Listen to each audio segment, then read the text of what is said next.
Everyone, আজকে মা রান্না করেছে গরুর মাংস। আমার কয়েকদিন যাবত ধরে গরম গরম গরুর মাংস আর সাদা ভাত খেতে মন চাইছিল। তো যেই কথা সেই কাজ হচ্ছে মাকে বললাম আমার জন্য একটু গরুর মাংস রান্না করতে। তো মা সকালে ঘুম থেকে তাড়াতাড়ি উঠে গরুর মাংসটা ফ্রিজ থেকে নামায় ভিজায় রাখছে। তো আমি ওঠার পরে জিজ্ঞেস করতেছিল কিভাবে কি রান্না করবে। তো আমি বললাম যে আমি গোসল করে নেই, তারপর তুমি বসাও, আমি এটা ভিডিও করব। তো যেই কথা সেই কাজ, আমি তাড়াতাড়ি করে গোসল করে নিলাম। নিয়ে তারপর মা এটা কিন্তু আমি রান্না করিনি আসলে, কয়েকদিন যাবত মাই রান্না করতেছে। দেখো বলে কি মরিচ দেয় নাই, দেখো কি মরিচ দিচ্ছে, এত মরিচ দিচ্ছে। এমনিতেই তো আমার মুখের মধ্যে ঘা, তার মধ্যে আমি খেতে পারি না, তার মধ্যে মনে করো যে আমি 2 পিস মাংস খেয়েছি। কি যে কষ্ট হয়েছে, যেই ঝাল দিছে। এখন আমি ভিডিওটা এডিট করতে যেয়ে দেখলাম যে কি পরিমাণ ঝাল দিছে।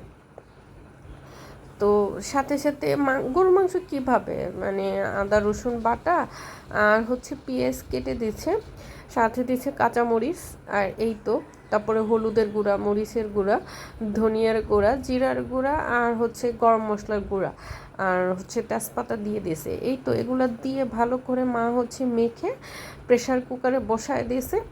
তো আমি আবার যেহেতু ভিডিও করতেছি, তো সে কারণে আমি ভালো করে মাংসটাকে কষিয়ে নিচ্ছিলাম। আসলে যেহেতু আমি ভিডিও করি, তো সে কারণে দেখা যায় কি আমি দাঁড়ায় দাঁড়ায় ভিডিও করতে থাকি, ওই ফাঁকে ফাঁকে দেখা যায় যে আমি একটু হেল্প করে দেই। ধরো একটু খুন্তি দিয়ে মাংসটা নেড়ে দিয়েছি, তারপর একটু পানি দিয়ে দিয়েছি। এই দুইজনে মিলেমিশেই রান্না করা। তো মাংসটা কিন্তু অনেক মজা হয়েছে, কিন্তু এত ঝাল হয়েছে আর আমার মুখ তো পুরো ক্ষয়ে আছে, মানে এত খাওয়া হয়ে আছে যে মুখ পুরা, মুখে কিছুই মানে ঝাল বলতে কোনো কিছুই খাইতে পারি না। তো ভালো হই না, এত ওষুধ খাইতেছি, এত ডাক্তার দেখাইতেছি, কিন্তু ভালো হই না। আল্লাহ জানে কবে ভালো হবো, আল্লাহ জানে, একমাত্র আমি জানি না। তো ভালো করে আমি কষায় নিতেছি।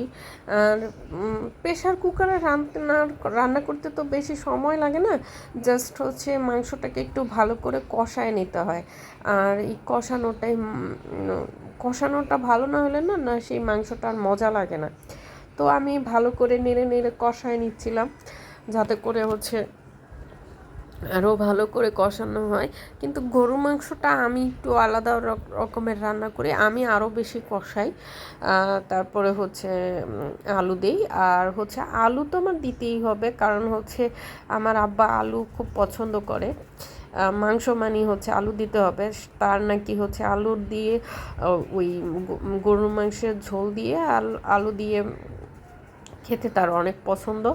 তো সেই কারণে একটু আলু দিয়ে দিলাম, আলুটা দিয়ে ভালো করে কষাইয়া তারপর পানি দিয়ে দিলাম। আমি কিন্তু কাঁচা পানি দিছি, অন্য সময় আমি রান্না করলে একটু পানি গরম করে নিই, কিন্তু আজকে নেই। তো আমি দুই মগের মতো পানি দিয়ে ভালো করে তারপর প্রেশার কুকারের ঢাকনা দিয়ে দিছি। দিয়ে আমি একসাথে 5-6টা সিটি দিয়ে নিছি। কিন্তু আমি রান্না করলে আরও 2টা সিটি দিতাম। মা সিটি দেওয়ার আগেই শুরু করছে, হয়ে গেছে।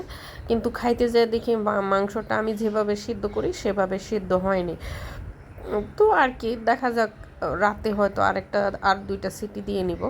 তো এই তো আমি প্রেশার কুকারে ঢাকনা বসায় দিছি। তোমরা আমার বেশিরভাগ ভিডিও দেখলে, আমার ভিডিওগুলো দেখলে বুঝতে পারবা যে আমি কি পরিমাণ প্রেশার কুকারে রান্না করি। আমি আসলে রান্না বেশিরভাগ প্রেশার কুকারেই করি। আমি নর্মাল কড়াইতে আমার রান্না করাটা হয়ই না, কারণ আমি না রান্নাটা আমার শখ না, রান্নাটা আমার প্রয়োজন, সে কারণে আমি রান্না করি। রান্নাটা কিন্তু আমার এত বেশি শখ না। Bye bye everyone.